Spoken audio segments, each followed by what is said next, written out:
Мынау бізде лапиза, кептірілген жартылай ащы бұрыш, кептірілген полугорький перец, үлкен базарларда сатылады. Мен Алматыда оптовкадан алдым. Мына жерде небәрі 130 грамм 300 теңгеге шықты.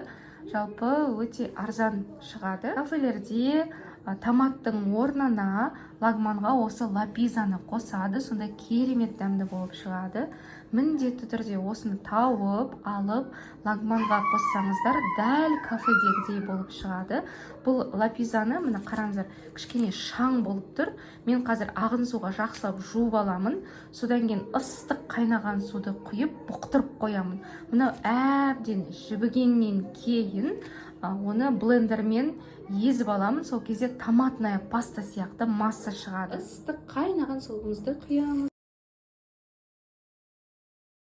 Жұмсақ болып жібігенше бұқтырып қоямыз. Жарты сағаттай ыстық қайнаған суға бұқтырып қойдым. Осында жұмсақ болды. Енді блендермен езіп аламыз. Блендермен толықтай бір келкі масса болғанша езіп алдым. Қараңыздар, қандай қып-қызыл әдемі масса шықты. Бұл массаны бір айға дейін тоңазытқышта сақтауға болады. Сіз үшін көп болса, онда мұздатқышта да сақтауға болады. Қараңыздар, лапизаны осындай томаттың үстіне салып қойдым. Негізі томаттың орнына кез келген тағамға қолдана беруге болады. Мұнан үстінен 1-2 ас қасық сұйық май құйып қойсаңыз болады. Сонда одан сайын жақсы бұзылмай сақталады. Небәрі 300 теңгеге алған болатынмын. 130 грамм лапизаны осындай өте көп мөлшерде шықты.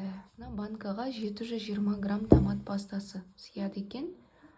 Мына жерде енді жетпей тұр, шамамен мына жерде 550 граммдай лапиза шықты. Өте сондай үнемді негізі. Және томаттың орнына қолдануға болады. Томат қазір өте қымбат қой. Мына тұрысы 800-900 теңгеге шығады негізі. Ал мына лапиза 300 теңгеге ғана шықты. Өте үнемді екен.